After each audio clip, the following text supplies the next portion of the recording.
Putin Bad news. The Russian Orthodox Church and its clergy are being persecuted for their advocacy of peace in Ukraine. After being released from his responsibilities by the Russian Orthodox Church's leadership, Reverend Ioan Koval held a Bible in one hand and a candle in the other as he presided over one of his first services in Turkey. He concluded his prayers for Ukraine by saying, "Amen." When President Putin ordered the partial mobilization of the reservists last September, Moscow Patriarch Kirill prayed for victory with his clergy. Koval made the decision to prioritize peace over obedience to the orders of the Patriarch while standing before the altar with several dozen of his parishioners in one of the Moscow churches. With the word victory, Koval explained, the prayer acquired a propaganda meaning, as it formed the correct thinking among the parishioners, and among the clergy, about what they should think, and how they should view, these hostile actions. It was unethical and I couldn't do it.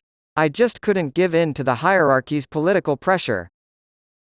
The 45-year-old priest replaced the word victory with peace in a prayer he recited multiple times, and that was enough for a church court to strip him of his priestly rank. But Christians Against the War coordinator Natalia Vasilevich stressed the importance of all public voices in opposition to the conflict. She told the Associated Press that this breaks what appears to be a unified position of the Russian Orthodox Church. At least 30 Orthodox priests have been targeted by religious or government authorities since the war's outset, according to Vasilievich's team. The problem, she says, is that some ministers are reluctant to address oppression for fear of attracting more victims. According to the Russian Orthodox Church, the persecution of priests who opposed the war was justified as a response to their alleged participation in politics.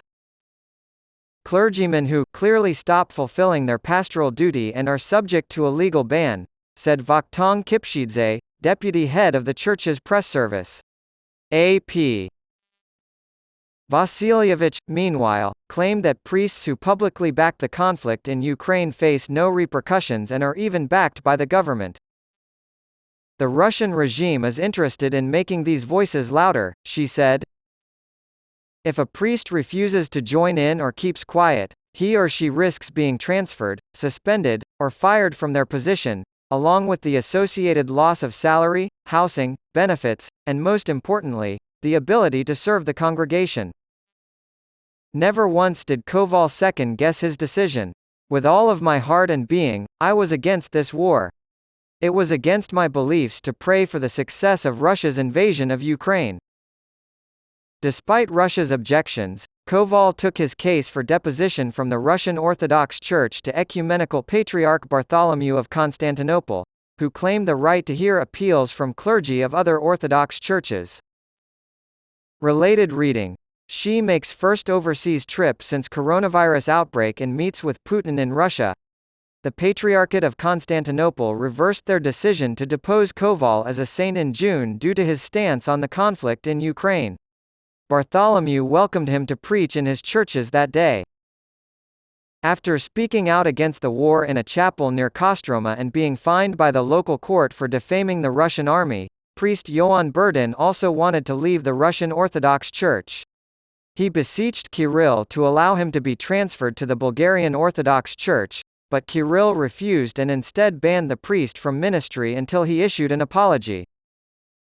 The priest explained his stance to the Associated Press thusly: "My position, which I first stated on the website, then in the church, and later during the trial, was an expression of my religious convictions. Since all people are brothers, then any war, any military conflict, becomes a fratricidal fight in one way or another." Berdin, who was barred from being a pastor due to his opposition to the Patriarch's support for the war, instead preached to Orthodox Christians via a Telegram channel. After decades of repression or indifference under Soviet leaders, Putin has greatly improved the status of the Russian Orthodox Church during his more than 2 decades in power. As a result, its top officials backed his plans, including Patriarch Kirill. It was common for clergy to bless troops and equipment before they went into battle, invoking God's protection and success for the campaign. When he first heard the news of the war, Kazakhstani priest Yakov Vorontsov was shocked and despondent. He wished the church would mediate the conflict. However, neither his subordinates nor his superiors backed his efforts to preach harmony. I realized that no one hears the words about peace, the pastor, who is 37 years old, says. People, our flock, should have gotten it but they didn't. Finally, I realized I could also use social networks. For more on this, see official report says Russian elite units are responsible for 40% of casualties in Ukraine.